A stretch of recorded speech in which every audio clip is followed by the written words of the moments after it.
I've always heard that it's the fast food, that it's the Diet Cokes, that kind of thing, that is the instigator. Is that true? Hey girl, welcome to a car chat. Let me just give you a disclaimer. We're gonna be talking about triggering topics, one of those being obesity, being fat, weight loss, things like that. So I think we have to look at the different causes of obesity as a big pie. And that's one factor.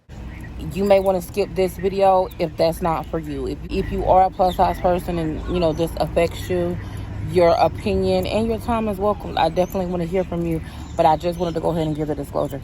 Girl, come on, son.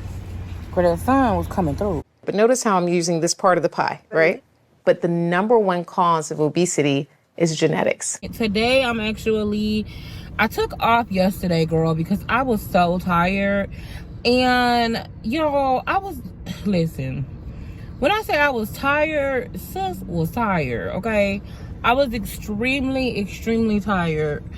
And I have a toxic trait of hashtag she's toxic.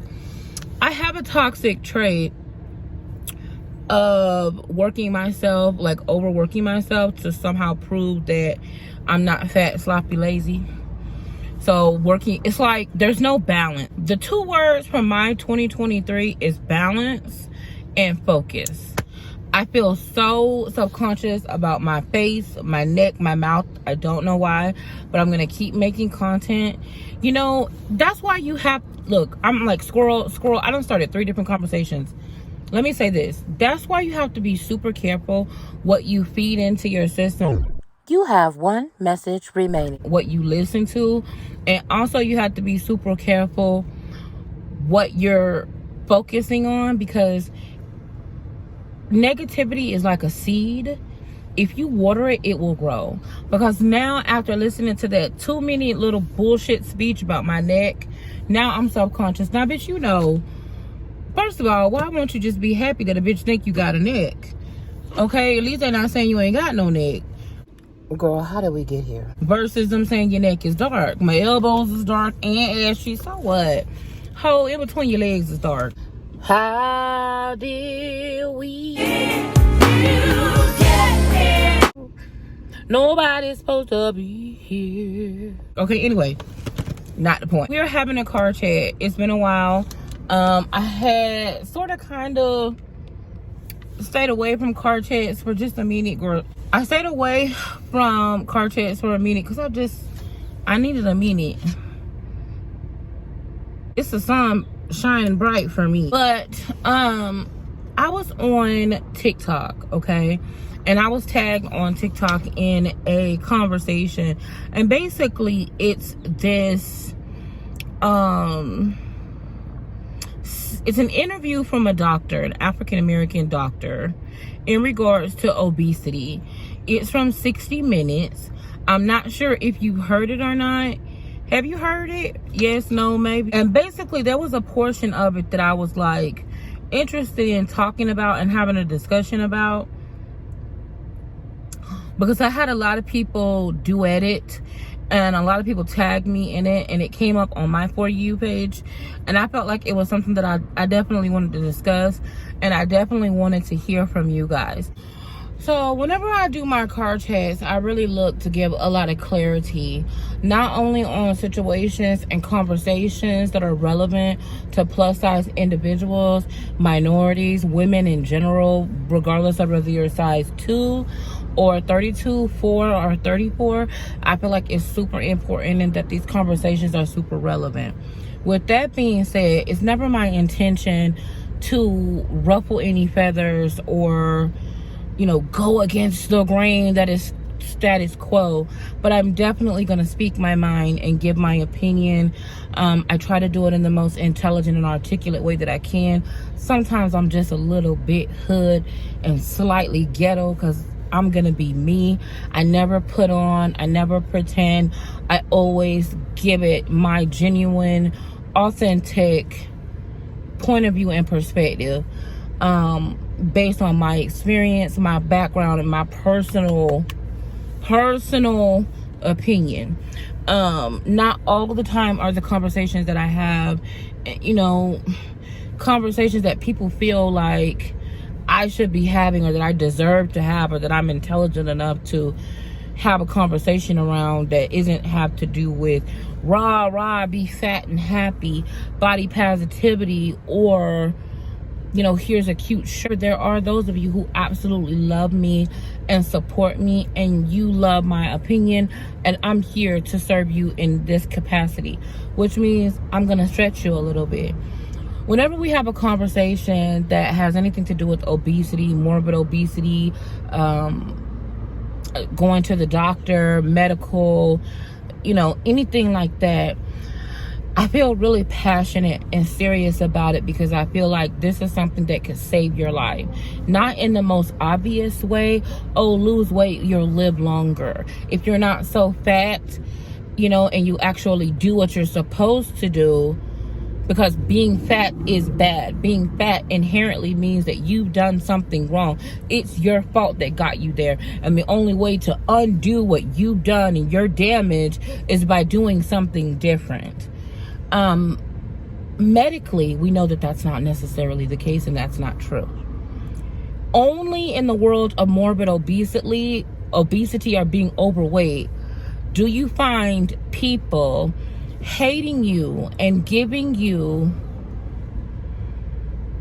the disrespect that they do for a medical condition is in the world of morbid obesity. That's the only place where it's acceptable and it's allowed. Of course, we know that that's not true. What really, really grinds my gears is that a lot of the people who are fat phobic and unaccepting of morbid obese people were either once morbidly obese, are overweight and struggling, or maybe decided to lose weight but still have been brainwashed by the ideology that fat inherently is bad and you are responsible for being morbidly obese and it's your fault, and because it's your fault, regardless of any other outside outlying factors, you deserve to be mistreated. To me, the ideal of that is disgusting. It bothers me, and it's something that I often like to speak out against. However, I have a platform, and no matter what I say, it's always going to be some type of harassment or bullying or anti-joy comment. But that's okay. This is one time where I'm willing and I'm fully prepared for the flack that I'm going to get. I watched this 60-minute journalism and this doctor because I found it was interesting. Was it new information for me? No. Do I believe that it is for every single obesity case? No. There are people who change one habit about their life. Let me give you an example. Since Chris has been with me, there was a time where he gained weight. And then I believe that was because he was living as a bachelor and he wasn't really getting cooked for. And then we got together. I started cooking because he asked me to, and I don't mind. And he started eating, and he ate a lot, and he, gained some weight. Then I shared with him that because he didn't understand why I was cooking one meal for him and another meal for myself. And he asked me about it, and I said, embarrassingly, mind you, Chris obviously been up all in through me. He knows how much I weigh. Well, he knows my size, but for whatever reason, I was embarrassed to tell him, well, by the way, I'm on a weight loss journey. And he was like, well, you don't have to cook 2 meals for me. And, you can cook, I'll eat whatever you eat. The moment that I started my weight loss journey, I think within maybe 6 weeks, Chris lost 40 pounds. Instantly. Me, didn't lose a fraction of that. Right? I've been on social media actively, I want to say a little over 2 years, possibly. There is this bird, y'all, and it is diving in the water. I think it's trying to find food, and it's the funniest thing I've ever seen in my life. Okay, anyway. Squirrel. My point, though. For some people, they will change one thing about their lives. They'll stop eating bread, they'll start drinking more water, and boom, they'll lose 40 pounds. For other people, it'll take them a little bit longer. I feel like we're in a microwave generation. People are used to seeing people having gastric bypass, having VSG surgery, having the duodenal switch surgery, and one day they're 350 pounds and then they don't see them for 2 months and they come back and they've lost 100 pounds. First of all, let's talk about that twofold. Number one, just because someone's had weight loss surgery doesn't mean they've taken the easy way out. It takes a very courageous person to go through all the bullshit that you have to go through that's associated with weight loss surgery to have weight loss surgery. That's my personal opinion. That's how I feel about it, because to me, you're risking your life quicker in the short term for better long-term results. It takes a special kind of courageous person, whether it takes 2 years, whether it takes 3 years, whether it takes 5 years. There's people that I've been following on YouTube. There's one person named Kamonica that I've been following her. I know I've been watching her for 10 years. I know I've been watching her lose weight for 10 years. It's taken her not that long necessarily, but I know I've been watching her for at least 10 years. She used to be plus size Kamonica, now she's Kamonica. She was one of my biggest inspiration with losing weight. I learned so much things that I had no idea about: portion control, low carb, and she was the first person that I ever saw actually eat food. And this is gonna sound crazy. I learned from Kamonica. Kamonica, if you're watching, I love you. Thank you so much for your contribution to YouTube, to the weight loss community, to plus size women, to me as an individual. I never knew back in the day before I met Kamonica that I can eat food that I liked and still lose weight. I associated weight loss with not being able to eat anything that I liked. A lot of my go-to weight loss meals I got from Kamonica. When I was really following her is when I very first lost my first 100 pounds. And I was really following her, like big time following her. I lost a great deal of weight. And I mean, I found psyllium husk through her. I learned about doing air fryer stuff through her. Like, I've seen her make barbecue chicken wings. For the longest, barbecue chicken wings and vegetables. I learned that I can eat the same thing over and over and over and over again from her and still lose weight. Like, I learned that from watching her. She naturally lost weight without having weight loss surgery. So it takes a lot of courage to do it that way, and it takes a lot of courage to have weight loss surgery. There's another young lady on YouTube. I've been watching her for years and years and years. Natural weight loss with more than 200 pounds to lose. She's done phenomenal, but guess what? She's still on a weight loss journey. She hasn't entered maintenance yet. And from what I have seen of her, is that I've seen a lot of people complain and say, geez, you're still losing weight? Yes, I'm still losing weight, because in real life happens. And it takes time to lose weight. And I'm going to talk about weight loss until my ass is blue in the face, because you know what? Y'all get to talk about me and weight loss, so why I can't talk about it? It's just crazy people's mindset. Now, y'all calm down, relax. Please don't type, ignore it. I'm just expressing how I feel about it. I'm not complaining. Y'all skip through and y'all don't hear everything that I say, and then y'all catch one little part and then calm down. To me, in my personal opinion, I didn't learn anything new from this 60 minutes, from this whole 60-minute thing about obesity.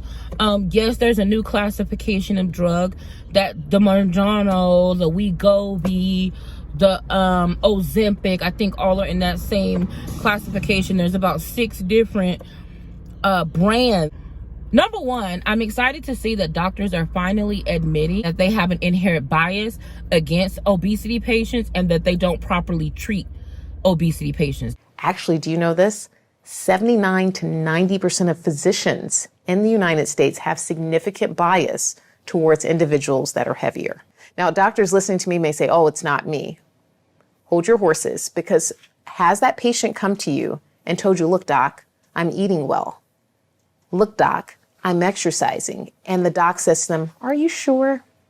I don't believe that that's really what you're doing. That's why I tell you guys, and I have been telling you for years, I don't know who needs to hear this, carry your ass down there to the doctor and find you a doctor that cares about you, and fire your doctor and keep firing them until you find a good one who actually went to medical school and cares about their patient and took their oath seriously. Because you don't know, was your doctor a C student, a D student, or did you have an A student doctor? You don't know. Okay, that's beside the point. Back to the point. Y'all know I got ADD. Back to the point at hand. The thing that I found extremely interesting about these new classifications of drugs is that this drug is not new. This drug is only gaining popularity because on TikTok who weigh 150 pounds that are doing TikToks talking about how they're taking Mourjorno and going from 150 down to 90, 140 down to 120, but they have no core mobilities. But then you have people who have comorbidities, who are morbidly obese. So you can be dealing with insulin resistance and need help with that. You can be a type 1 and type 2 diabetic and need Mourjorno, Wegovy, Ozempic, those same classifications of medications, because they help control your diabetes, because it helps your cells to take in glucose and not keep it into the blood, which is what causes your organs to fail. The side effect of the medication is weight loss, but you have people who are small, who are not morbidly obese and don't need the medication, taking the medication. That's what's interesting to me. That's the part of it that frustrates me. I don't think that it's okay, because that's the bigger injustice. I know that a lot of people are going to be like, raise their eyebrows. So y'all make sure y'all like and make sure y'all are subscribed. But the problem that I have, even though there's a shortage of it right now, and most people who are taking it are having to take it because they're getting it directly from the doctor who got it from pharmaceutical sales reps. I just want you to hear this. Pharmaceutical sales reps are giving the doctors samples. So they're actually having to fulfill prescriptions of people who really need the drug with what? Samples, because there's back order due to the RORO and the abuse of prescriptions of the medication. But yet people who are actually morbidly obese and need this medication, a medication that could help them without having to go and get gastric bypass or gastric sleeve surgery, by treating their insulin resistance, which is why people like me who are as heavy as we are, not just because we eat. But most insurance companies are saying that it has to be medically necessary for us to get it. So the only people that are able to afford it are those that don't need medical necessity and who can afford to pay out of pocket.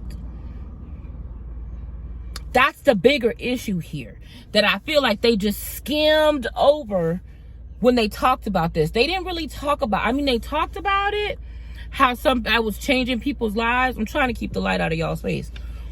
But they didn't really talk about the medical necessity of that drug.